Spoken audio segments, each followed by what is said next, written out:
Really, Matt? Really?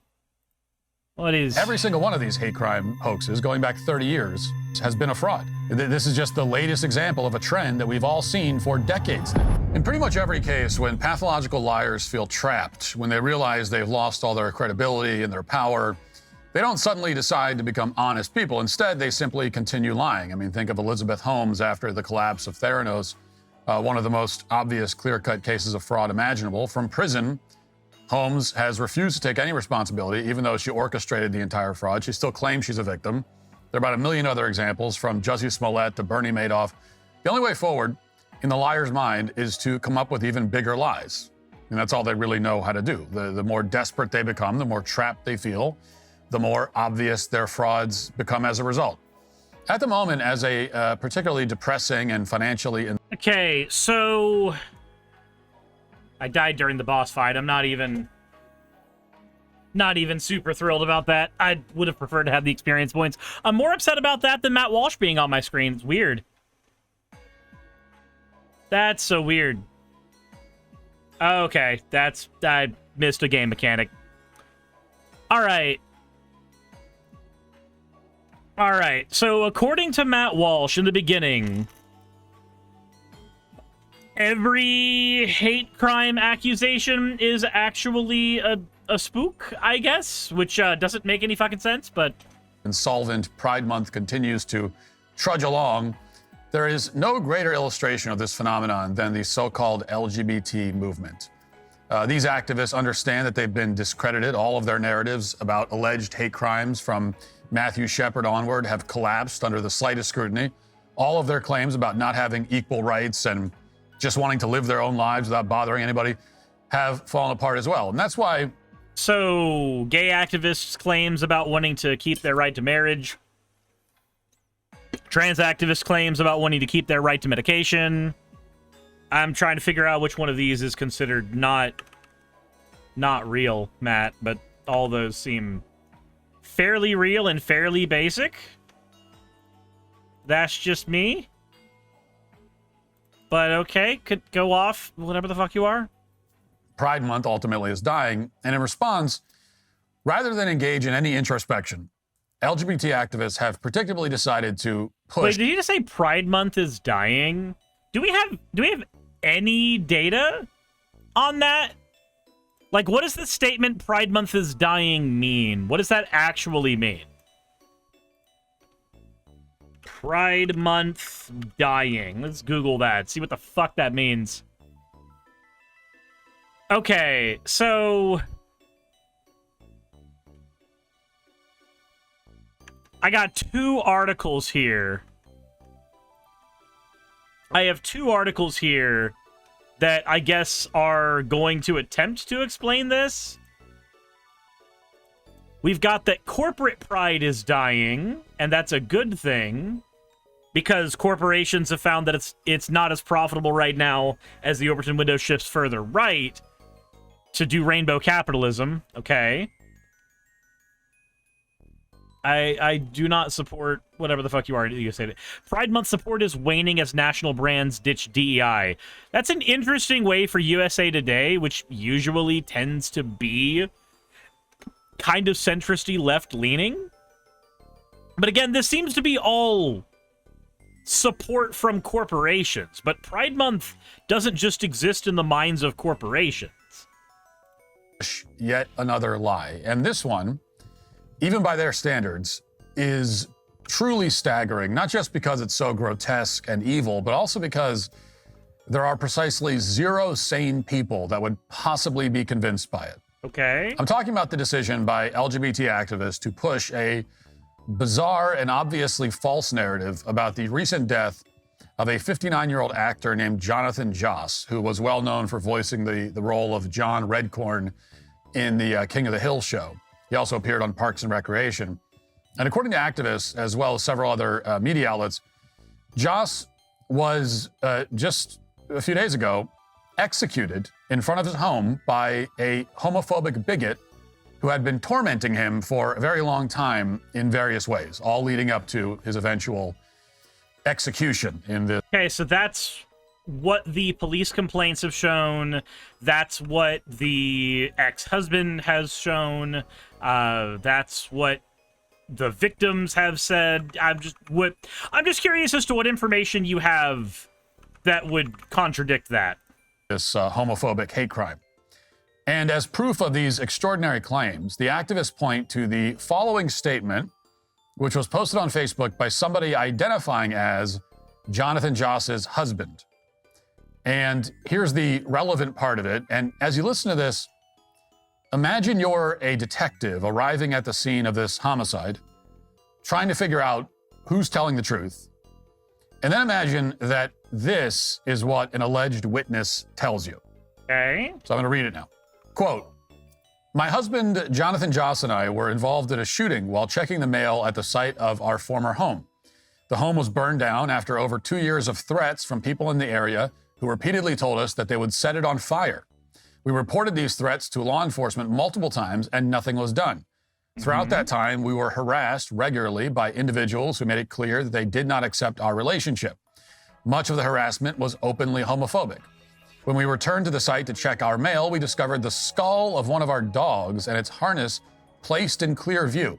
This caused both of us severe emotional distress. We began yelling and crying in response to the pain of what we saw. While we were doing this, a man approached us. He started yelling violent homophobic slurs at us. He then raised a gun from his lap and fired. Jonathan and I had no weapons. We were not threatening anyone. We were grieving. We were standing by side. When the man fired, Jonathan pushed me out of the way. He saved my life. Jonathan is my husband. He was murdered by someone who could not stand the sight of two men loving each other." Close quote. That's the story. Okay. Now, having read that out loud, even if you know nothing about this case at all, you can immediately see the problem. And it's a pretty big one. None of it makes any sense. It's incoherent. It's the kind of thing that somebody would write if they've lost their mind. If you live in reality, you know that gay men living in San Antonio are not going to be stalked for years by... Wait. Is that the crux of your argument? So you're not bringing any evidence at all. You're not gonna actually bring something that counters the narrative.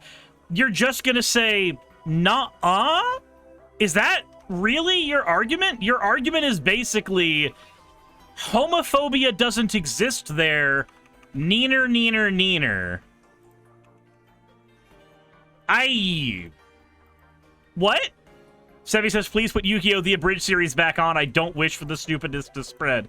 Yeah, but we watched the latest episodes of Yu-Gi-Oh! The Abridged series, so that only leaves Matt Walsh. Like, in the media environment of the internet in 2025, you either get to watch the comedic stylings of Little Karibo, or you get to watch Matt Walsh. There's really no in between. And it's really a shame that everything is boiled down to these two choices, but, like, I don't write the rules. This is where we are now. Like, I'm sorry. That's where we gotta be. That's where we've gotta be. That's the crux of the issue there. I'm sorry, Seffi. I can't take us back in time to when there were other media options available on the internet. Roving gangs of homophobes who taunt them with the skulls of their dead pets and then light their home on fire and then shoot them. Okay, it's not the kind of thing that happens. All right, so Matt Walsh, let me speak from personal experience. I have had at least one, and in this case, there was one person doing the execution, so we only need one. I've had at least one person threaten me on multiple occasions. And this one person specifically went into details about how they were going to visit my parents' farm before attacking me. And this person was a content creator on this platform whose problems with me were that I didn't agree with their content. And eventually, the dispute got to the point where I said, oh, your shit's violating TOS,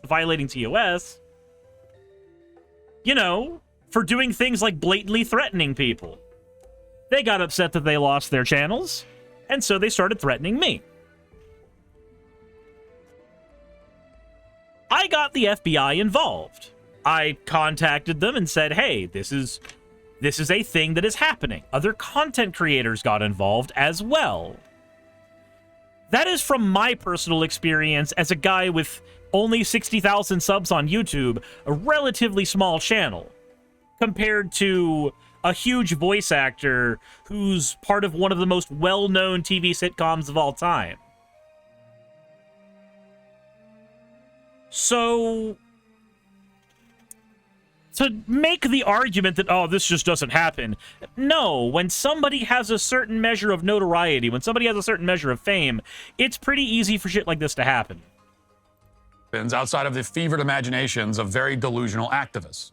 It reads like again, his actual argument is, this sounds delusional. I need him to actually give evidence. Bear in mind, after the police chief claimed that this wasn't a hate crime, he now regrets that statement, saying that it was too soon to make that statement. Even the police chief in charge of this shit is admitting that it's a hate crime, after trying to say it wasn't one. Like a screenplay that was written by a demi-queer NYU student who's, also happens to be high on meth or something. At no point should anyone have even pretended to take this statement seriously for any reason. It discredits itself. It makes no sense. So we know that the man was killed, but there is no reason why we would take that statement at face value to explain how exactly he was killed and why. But there's no reason we would take the victim's statement of what happened. That would never be taken. No reasonable person would ever take the statement of a victim seriously. Walsh. A lot of people did present this statement, as incoherent as it clearly is, as a serious, believable account by a first-hand witness. Not just believable, but according to LGBT activists, it's absolutely unassailable. It's bulletproof. It's nobody is saying it's unassailable. We just are believing the person who went through a traumatic experience. Evidence that this is exactly what happened. And the media treated it that way too. In the UK, The Independent ran this headline, quote, King of the Hill actor Jonathan Joss was killed in a homophobic hate crime after years of threats, husband says. So that's the husband made that statement. The husband made the statement that that's what happened, and so that was the conversation. What? I'm confused. What's wrong with that? That's literally just saying, hey, this is the claim the husband makes about this situation. And I'm not sure what the... And then I'm dying. Like, I'm not sure what the actual problem with that statement is, other than Matt Walsh doesn't like it. That feels to be all it is just Matt Walsh doesn't like it. But sure, let's... They're leading with the statement from this alleged husband without pushing back in any way. Outlets like Variety and MSNBC did the same thing. So did some very popular accounts on social media. The account Discussing Film, which has more than 2 million followers, wrote, quote, Jonathan Joss, the voice of John Redcord in King of the Hill, has sadly passed away at the age of 59 after being shot in a homophobic attack. That is what the statements were. They're not even qualifying it as husband says. They're just saying it was a homophobic attack. The pop culture site Toon Hive posted this report, which has more than 14 million views. Quote, King of the Hill voice actor Jonathan Joss was murdered in a homophobic hate crime. His husband confirms. Here's another post with 5 million views. Quote, they burned down his house, killed him and his husband's dog, showed them the dead dog's skulls, called them homophobic slurs, and then shot them. And there were thousands more posts like this all over the internet, from X to Reddit to Facebook to Instagram and everywhere else. Here's another post with hundreds of thousands of views. Quote, this is why the LGBTQ plus movement is necessary. This is why Pride Month is necessary. People shouldn't fear stepping outside to check their mail just for loving somebody of the same sex. If you think otherwise, go F yourself. That's a reasonable statement. What's the problem? The LGBT community is unanimous. This was a homophobic hate crime. A gay man was executed in cold blood, in broad daylight, simply for being gay. But if you look a little more closely at this situation, as in if you spend like 5 seconds looking into it, you'll immediately find a few very fundamental problems with these claims. First of all, to begin with, here is a picture of Jonathan's alleged quote-unquote husband. Wait, no, are we really going to... Is that going to be your argument? Okay, so for those who don't know, Jonathan Joss's husband is trans. That's the argument that he's gonna go with. He's gonna go with, well, actually, it's all a lie because Can't You Tell is woman. That's gonna be the argument. That's gonna be the argument. And you can see it here. The quote-unquote husband is on the left. Okay. Now, admittedly, like Ketanji Brown Jackson, I'm no biologist. Mm-hmm. But that looks a lot like a woman who is claiming to be a man. So that's what you're focusing on. You pathetic piece of shit. Matt, are you actually a human? Are you actually a human being? This is what the right does. This is what they cling to. They go, "Oh no. This sounds delusional, and the evidence is this is a woman." That's what he's clinging to. That's what he's clinging to. This can't be a hate crime because it was a trans man. Shut the fuck up.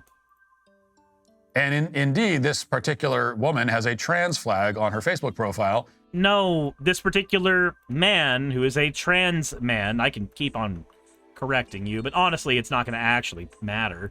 In other words, there's no husband involved here. And as much as we all recognize that definitions and facts aren't really important to the LGBT movement, it seems like a big issue for their narrative that this was a homophobic attack.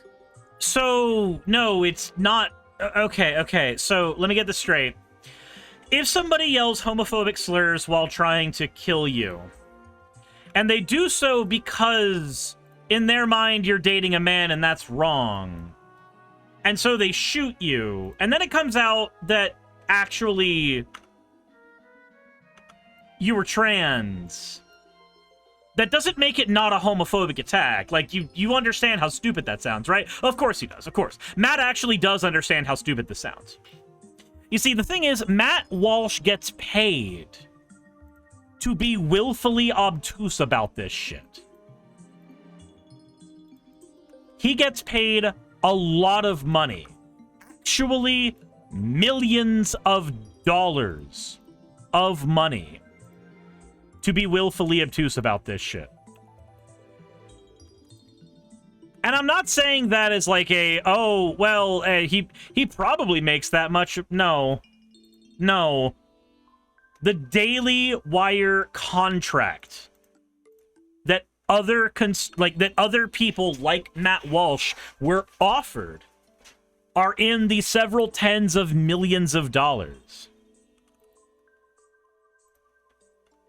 And since that is the case, it is very, very, very easy to go one step further and go, oh, then Matt Walsh is one of those people who makes that much money. This is a man who gets paid millions of dollars to lie. He has a financial incentive in lying. It makes him a lot of fucking money. An obscene amount of fucking money. Because he has an audience of people who are right-wing... Well, we're just going to go ahead and call them what they are, right-wing nutjobs. And he has to figure out the angle that will sell whatever narrative he's going for the easiest. And if you've got an audience of people who already don't believe in trans rights... It's very easy to sell those people on the idea that this couldn't be a hate crime because that's actually am woman. It's very easy to sell them on that idea. Doesn't take a whole lot of effort to do. Not that he puts a whole lot of effort in here. I was thinking there was going to be some actual evidence. I was thinking there was going to be something that actually, like, hard-edged showed that something about the narrative was wrong. Instead, what I was fed was argument 1, this sounds delusional. Well, that's not an argument. That's not an argument at all. That's a hunch. At best, that is a loose hunch. Argument 2, well, this person's trans. Okay. Yeah, they're trans. Who cares? Why would that matter? And given that little detail, you might be wondering, well, who exactly is this woman? How credible is her story exactly? Well, she married Joss just a few months ago on Valentine's Day of this year. They hadn't known each other very long before that. And now this woman is claiming to know that for years, Joss has been tormented by neighbors who supposedly torched their home. But the opposite is true. I mean, she's completely inverting reality. Here's a report from a local news station just a few months ago, shortly after the house fire. Quote, Joss said he left the house to go eat earlier on Thursday and thought he had turned everything off. He said he had been using a propane heater in the home for warmth.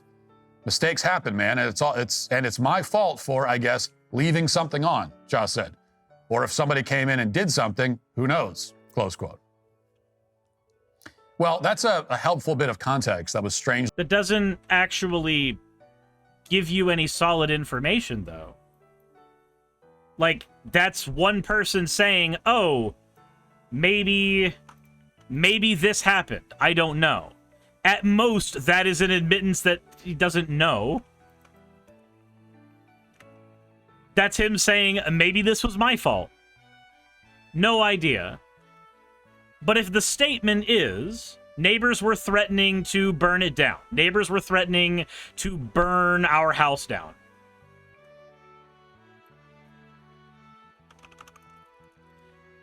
And then the house was burned down. You can put 2 and 2 together. It ain't the hardest thing in the world. Usually missing from the post that Joss's alleged quote-unquote husband wrote on Facebook. She suggests that homophobes burned the house down, but she leaves out the fact that Joss admitted that he'd been using a propane heater for warmth and also admitted that he had probably made a mistake because he might have left it on. And she also leaves out the fact that the local utility company had cut the power to the house and that it was slated for demolition. More on that later. In any event, essentially... So, why does that part matter? House was slated for demolition, but house got burned down by, like, that doesn't really interrupt that narrative all that much. Not really. He's acknowledging that, yes. Moreover, the crux of the argument is a homophobic attack killed my husband. That is the crux of what happened. That is the crux of the narrative. Nitpicking the other details, which neither I nor Matt Walsh know the truthfulness of, mind you. Nitpicking the other details does nothing but obfuscate things. The fact of the matter is, a homophobic attack happened. The evidence that a homophobic attack happened are the homophobic slurs that were levied at the victims. That is the evidence of the homophobic attack. I don't know how clearer cut it can possibly be. He burned his own house down, and that's not all the information that Joss's alleged husband left out. Watch. This house was built by my dad in 1957 for my mom. This was no role, but real-life heartbreak for actor Jonathan Joss when his family home on Dorsey Street burned down in January. On Sunday, neighbors say he was back on the now empty lot, checking on the Southside property when he got into a deadly confrontation. In the neighborhood, people say Joss made his presence known, and not always in a good way. We would see him down the street, yelling, ranting and raving, sometimes walking up and down the street. Neighbors say Joss took the whole private property concept very seriously. Even after his house had burned down, they say he fiercely protected not only what was behind this fence, but well beyond it. And just What does that have to do with anything? I'm gonna go pee. Jet says the homophobes who harassed him are now trying to act like he was the one out of control. Dunno. But, like, I have a question. If your house burned down, like the house that your family built, would you not act maybe just a little unhinged going towards it? When I found out that Gigi was dead, my cat, I have had to end several streams because of just breaking down and crying. So the original claim about, oh, the dog skull made us break down, I get that. I feel that. I've had that happen. The next claim about, oh, he caused a ruckus when he went over to the burned down house. Yeah, I fucking feel that. I get that.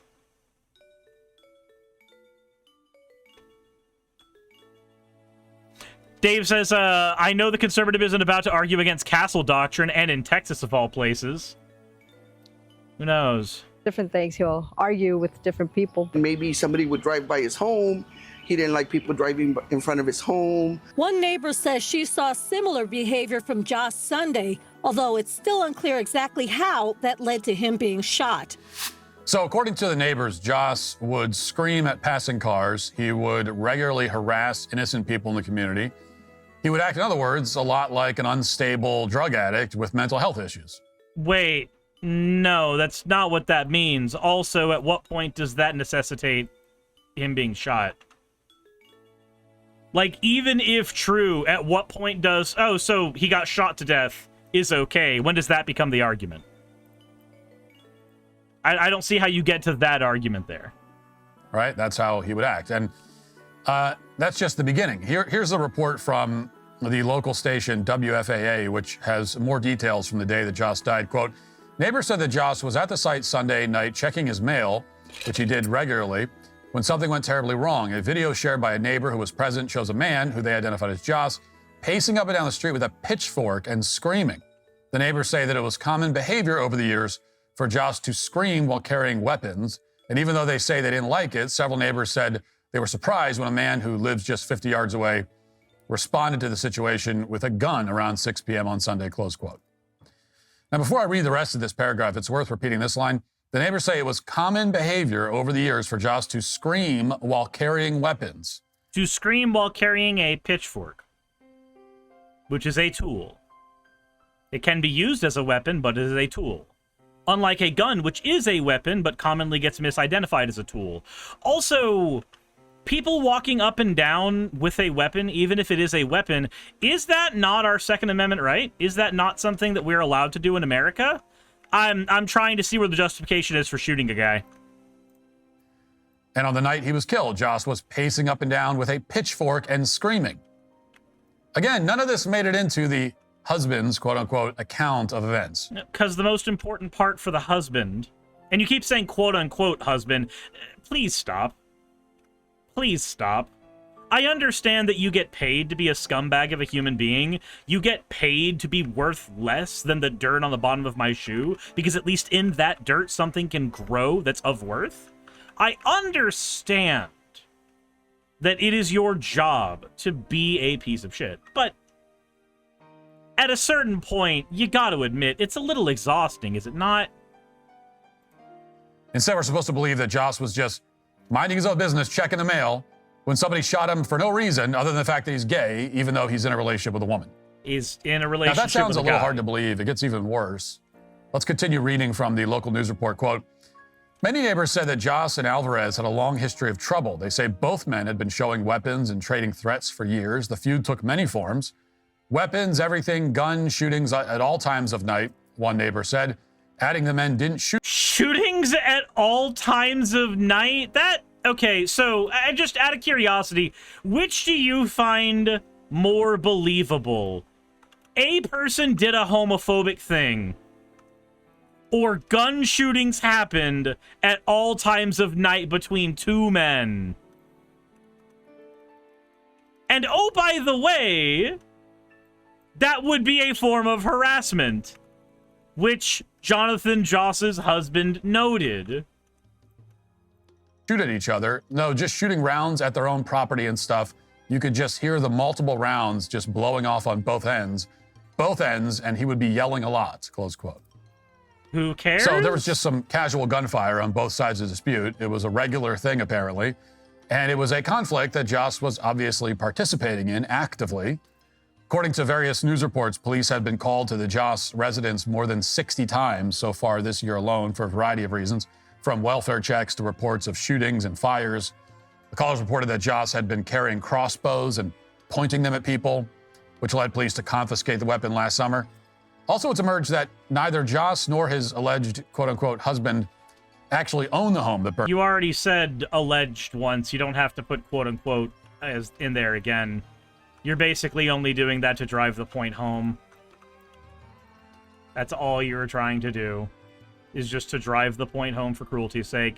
So the point of the crossbow, if that is true, then yeah, that's fucking dumb. That's not something that should be allowed. That's not something that should be allowed. Pointing a weapon at somebody should not be okay. I feel like that's a perfectly reasonable statement on its own right. Again, I'm trying to see how you get from that, which seemed to have been de-escalated, to this person got shot and killed and that was okay. I'm waiting to get to that point. Burned down. In fact, the property was slated for demolition before it mysteriously burned down. Quoting from Fox San Antonio. Quote, wait, said it's not theirs, but it was slated for demolition. You know, people can own houses that are slated for demolition, right? And they can still be upset if those houses get burned down. Like, you know that that's a reasonable thing that people can and will do. That's wild. That's wild. I don't know how you get to the position that Matt Walsh is in. I don't know how you get there. Feels weird. But city officials saying that the home Joss and his quote-unquote husband had lived in was slated for demolition well before the fire in January of 2025. According records from the city of San Antonio's Dangerous Assessment Response Team indicated that neither Joss nor his husband owned the property.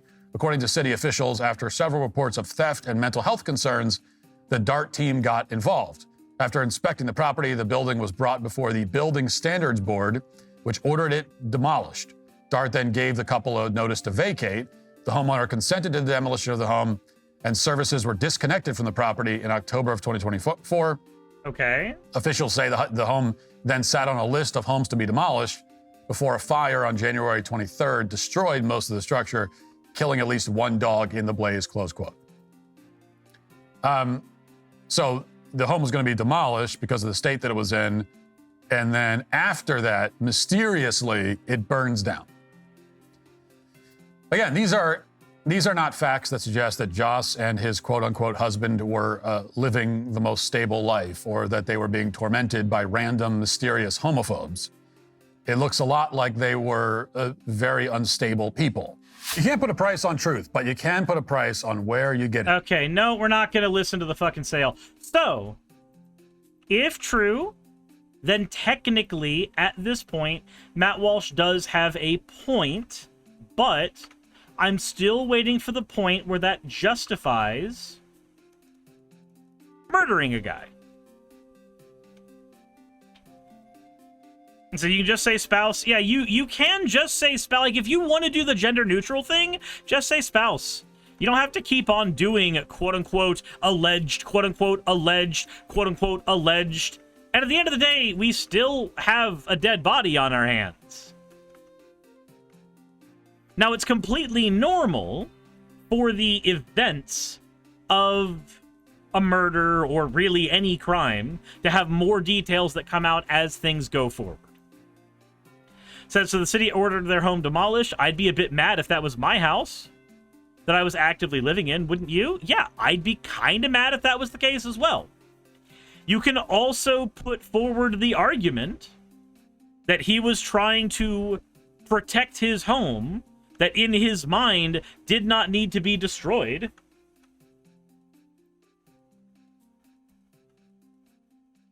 Like, you have the ability to go with that version of events as well. But instead, you're going with a different one. Matt Walsh is a self-labeled fascist. Once upon a time, I used to think that that was more of a joke. But let's see here. San Antonio Police Chief William Marcus held a conference on Thursday, June 5th, to address Jonathan Joss's murder. The department released a statement claiming their investigation determined no evidence whatsoever that the death was a hate crime. On the day after Josh was killed, on June 5th, McManus called the statement premature and admitted he shouldn't have done it because it was way too soon before we had any real information. Okay. Said he's also cool with child brides. He does make a lot of weird statements about the age of consent. It's true. Oh no! I said the words age of consent. Asmongold is going to clip chimp me. Ay, oy, oy. And bear in mind, we're having to take a lot of what Matt says on face value. In fact, let's do a little digging. So according to one news source, we've got the weird things Josh would do were like things like including banging pans from his rooftop in the middle of the night. Okay. Before the shooting, Josh was in the old house to collect a fire fund check and found the skeleton of one of his beloved dogs. That upset him. He started yelling.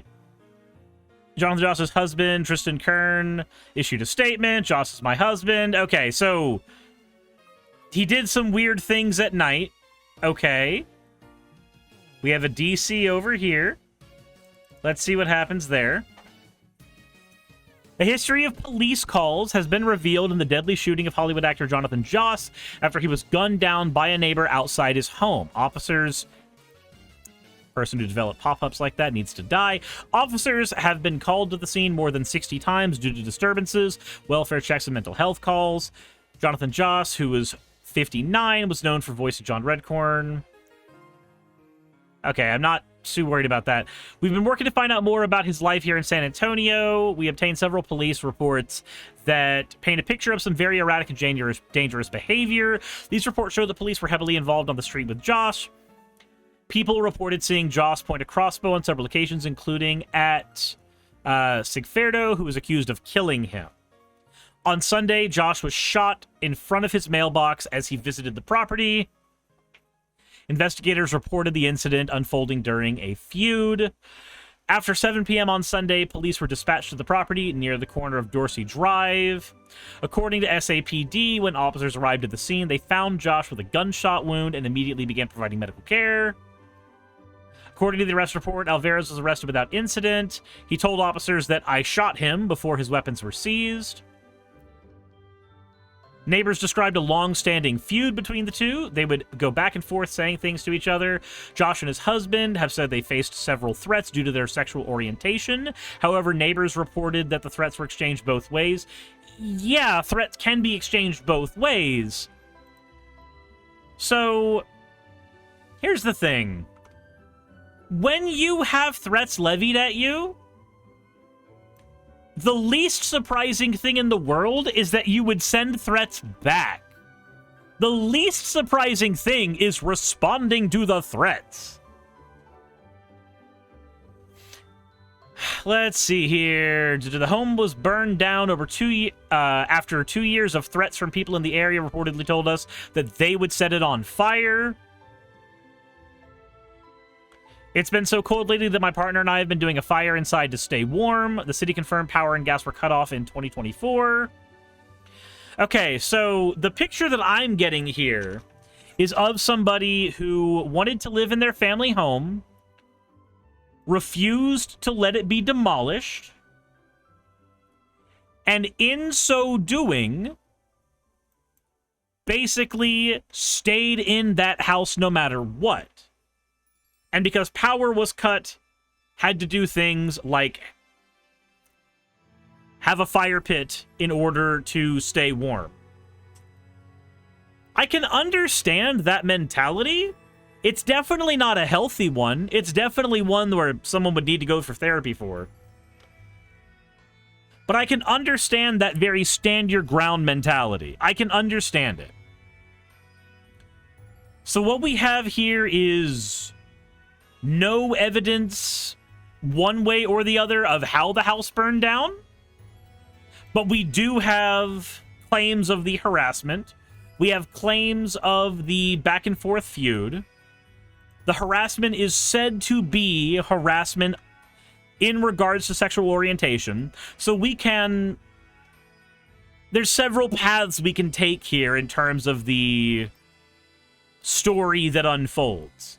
And one of those paths is very, very frankly just saying, hey, a person got harassed for their sexual orientation. After being threatened several times, they threatened back. They fought back. The end result of doing so eventually led to a shooting in which the harassee was killed. The beginning of this feud was about sexual preferences and how disgusted somebody else is with what somebody else does in the bedroom for some dumb reason. That seems to be the picture that's painted to me. If Matt Walsh is able to do bullshit spin on things, then we can certainly give charitable spins on them too. I don't see anything wrong with that.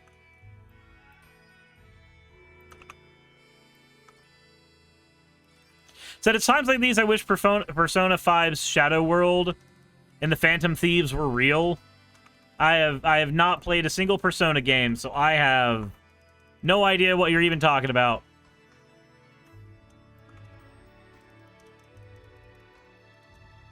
We don't get anything solid here. We don't.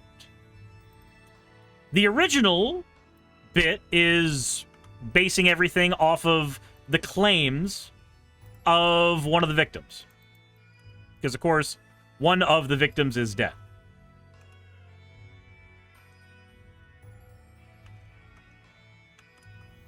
So when you beat the boss, they repent and turn themselves in for their crimes. Gotcha. I wish this boss would repent and turn himself in for his crimes. He's using a lot of my time as a healer.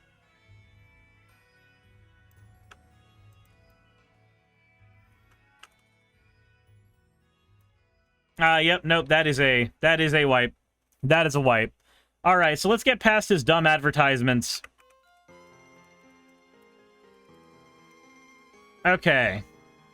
Started gunfights constantly, and he burnt his own house down trying to make a meth lab inside. Okay, so none of the news reports mention anything about a fucking meth lab. Nobody mentions jack shit about a meth lab inside.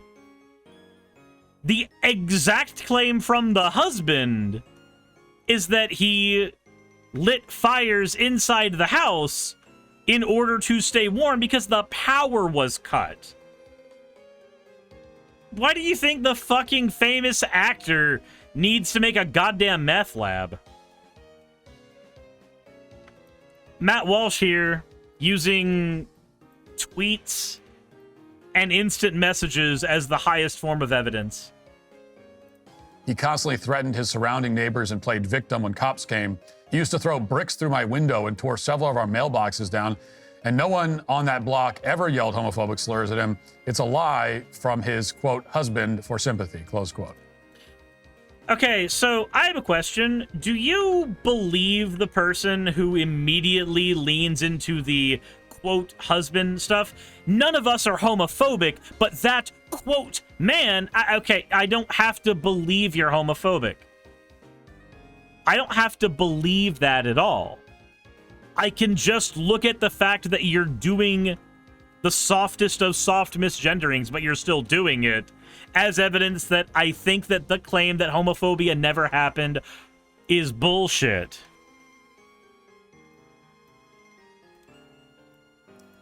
Now, these multiple independent accounts are believable in part because of Joss's public behavior. In fact, just two days before his death, Joss crashed an event for the King of the Hill revival at the Paramount Theater in Austin, and he had to be escorted out by security. According to People magazine, quote, while the panel was in full swing, Joss stood up and approached the microphone, set up for the Q&A portion of the event, which had not begun yet. The onlooker says that security guards came out at this time. The eyewitnesses says that audience members laughed nervously in the crowd, and that King of Hill co-creators Mike Judge and Greg Daniels didn't seem alarmed, while others appeared a bit worried or uncomfortable. Who cares? Okay, so crashing an event when you are one of the people who is part of the lifeblood of the show. Faithless Forum 2 in Texas, I was one of the speakers. There was a panel that I was not a part of where Holy Kool-Aid and a couple of other speakers were speaking, and there was a Q&A section at the end. And there was some question aimed at Holy Kool-Aid about sizes of hammers, and my name was brought up. And I don't remember what the context of it was, but I remember the first thing I did was crash the panel. I had a big foam version of the hammer from my channel, and I walked up to the stage, and I threw my hammer on the table in front of the speakers, and then walked back into the audience. That was crashing the event. I didn't have fucking security escort me out. That'd be fucking weird. Are we going to try to do that to say, actually, no, here's the thing. At the end of the day, all of this is Matt Walsh trying to twist himself around justifying the murder of Jonathan Joss. That's what he's trying to do. That's what's really happening here. He's trying to bring an amount of evidence together that will convince you that it was okay to off this man. So here's part of that footage of what took place. It was shot by an attendee using the name Brandon Brokenheart on Facebook. Watch. But he said the mic wasn't going to be used. And I'm an actor. I see a mic, I use it. I see it wrong, I make it right. Okay. Take a breath, I want to breathe. And no offense, sir, I'm not a super fan. I said there's a hole in my where my money should go. There's a hole. There's a hole. My house burned down 3 months ago. Because I'm gay. I've had a couple loves in my life. Oh, So he's obviously... okay. Who cares? Like, I'm trying to figure out why any of that's relevant. Like, at what point does giving that speech mean that it's okay to shoot the guy? falling apart personally and professionally. He thought these people snubbed him by not inviting him onto the stage. Although, I mean, I'd feel snubbed. I would. Like, back when I was one of the people who ran Sunset City, if there was an event that the Sunset City cast was invited to, but I was not invited to be there, you can bet your sweet ass that I would be driving there, because there's gonna be some conversations had about whether or not that was okay. Whether or not it's okay to snub part of the cast. So, I don't know. I'm not seeing how this justifies shooting a guy. although you can kind of see why they didn't want him on stage. So he interrupts them while they're speaking. He shuts the whole event down. He veers between a joking demeanor and, being dead serious as he rants incoherently about 10 different topics. For example, he says that his house was burned down because he's gay, which is completely different from what he said a few weeks ago when he acknowledged that he may have caused the fire himself. And meanwhile, everybody... may have caused versus fairly certain wasn't my fault. These two can exist in the exact same realm of possibility. My house was burned down because I'm gay. People have been threatening to burn my house down. My house burned down. People have levied homophobic threats to me, and I responded. I'm not seeing an inconsistency here. Walsh, his husband made it the house burning down because of the homophobia, then plays a clip of him saying it was burned down because he was gay. Yeah, like, okay. So, on the surface, the statements, that could have been me, and then the definitive statement, my house was burned down because I'm gay. These are said in two different environments. In an interview environment, like when he gave more detail, it's an environment where you have the ability to give more details. It's an environment where you have more ability to yield more things to the camera. Versus the completely different environment where you have a microphone for all of, what, 10 seconds? And you use the time that you have with that microphone to explain your perceived experience. These are two different environments. Yes, the statements seem contradictory if they were made in the same environment with the same people. But that's not what's happening here. These are different environments that have different ways of communicating. Different speeds of communication. In the room is, nervously hoping that he's not going to become violent because he's acting like a schizophrenic. Nobody in that room seemed like they thought he was going to become violent. What? What room are you looking at? Because I don't think we're looking at the same room. 2 days later, what do you know? The neighbors say that he was acting like a drug addict, screaming at random people while carrying a pitchfork. And to be clear, I don't know exactly why he was shot. No one does at this point. We can't say whether Joss was threatening anyone or whether the shooting was justified or not at this point. But the balance of the evidence overwhelmingly suggests that he was not minding his own business and checking the mail when, out of nowhere, he was executed for being in a gay relationship, as the media and LGBT activists are claiming. There's just as much evidence that that is what happened, especially because that is the opinion that was given by one of the victims, as whatever crackpot story you want to put in the place instead, Matt. These are both plausible scenarios. So do you really think the drug stuff is just because he's indigenous? Very well might be. Drugs and alcohol problems are a big problem in indigenous communities, so that could be something that Matt Walsh is leaning on. I don't know. The guy who made the movie Am I a Racist? Are we gonna claim he's racist? I mean, I'm willing to claim it. I'm willing to make the claim. Soypilled made the claim, and his channel's fucking great. There are about 1 million reasons why that claim is not convincing, starting with the fact that he wasn't even in a gay relationship, as well as the fact that he's repeatedly acted like a lunatic. Okay, so again, part of the crux of your argument is literally just going to be, well, the relationship wasn't technically gay because something trans. I don't fucking care. Look, I don't know what junk his husband had. I don't care what junk his husband had. I don't know what the gender history of his husband is. I don't care what the gender history of his husband is. None of that matters to me. What matters to me is there is very little justification outside of self-defense for him to have been killed. And unless an altercation that involved him having a fucking firearm aimed at another person was happening the day of, you don't really have a solid justification for killing the fucker.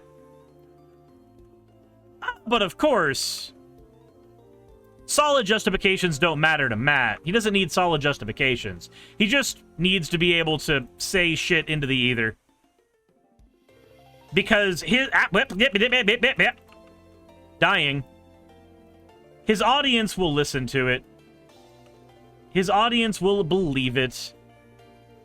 Their standards for evidence are very, very low. And it's sad. It's very sad to be part of the Matt Walsh audience and have standards for evidence that are so low that even an InfoWars journalist wouldn't dare goddamn touch them.